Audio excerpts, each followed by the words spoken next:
7 p.m. on ESPN. Number 20, Kentucky at number 1, Georgia. Georgia currently a 14.5-point favorite. Total is 48. Georgia's beaten Kentucky 13 consecutive times. How do you see this game playing out? And then I'll tell you mine. God, I hope Kentucky wins right off the bat. I'll just say it. Yeah. So, how do I see this game playing out? It worries me because all of the things, I love to look at things logically and reasonably, like, well, with football, not with like my life, but like with football especially. And looking at Kentucky in just the last week, okay? Auburn, like I said on Sunday, woke up last Saturday and chose violence and decided they were going to, the key to their victory was running the football into the teeth of what has been the best defense in the country seemingly every year for the past 4 or 5 years under Kirby Smart, right? Now, they ran the ball for almost 5 yards a carry. Most yards against Georgia since 2018 LSU. Most carries against Georgia in the last 5 years. Ray Davis is coming off a 280-yard game.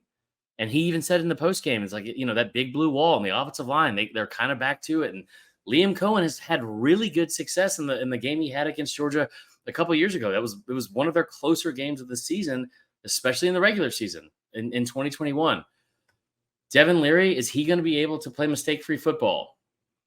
Because that has been a thing that's plagued him, right? They've played the 124th ranked strength of schedule. They're going to be on the road. I don't believe they had to leave home yet. I'm sure they have because they played 5 games. But like, if they have, it hasn't been far, right? They played at Vandy, so there you go. They got to go to Athens. Workers just sitting there doing their day job. That is such a weird thing. Just a guy with marble reds dangling from his mouth, high-fiving you when you score a touchdown. It's fucking bizarre.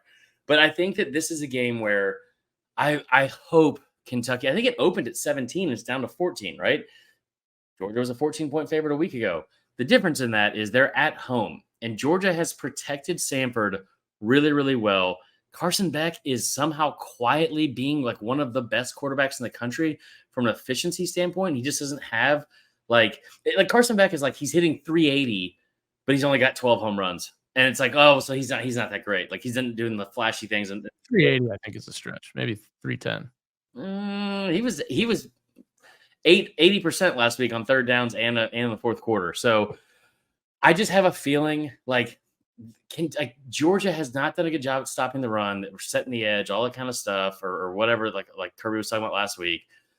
Kentucky's got a lot of confidence coming into this game. I'm sure they've got a good quarterback. They've got a great receiving core, all that kind of stuff.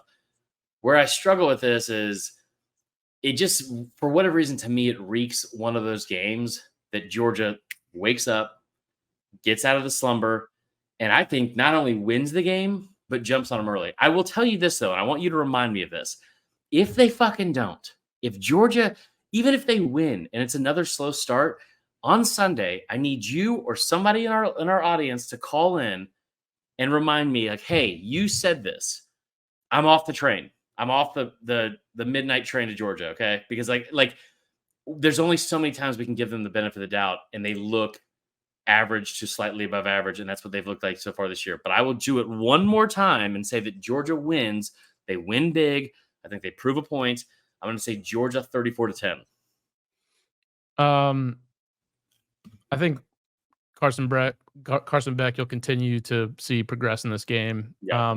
Georgia actually hasn't been very, for their standard, has not been very good at stopping the run this year.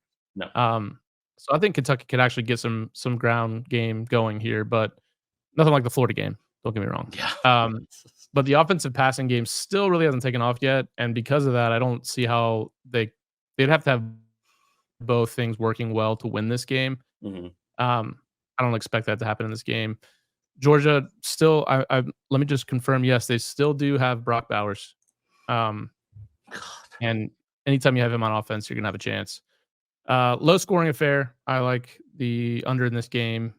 I'll take Kentucky to cover, but I'm not with you yet. I don't think this is the week that Georgia comes out, and I just don't trust them yet. I got to see it first. So UGA 28, Kentucky 17.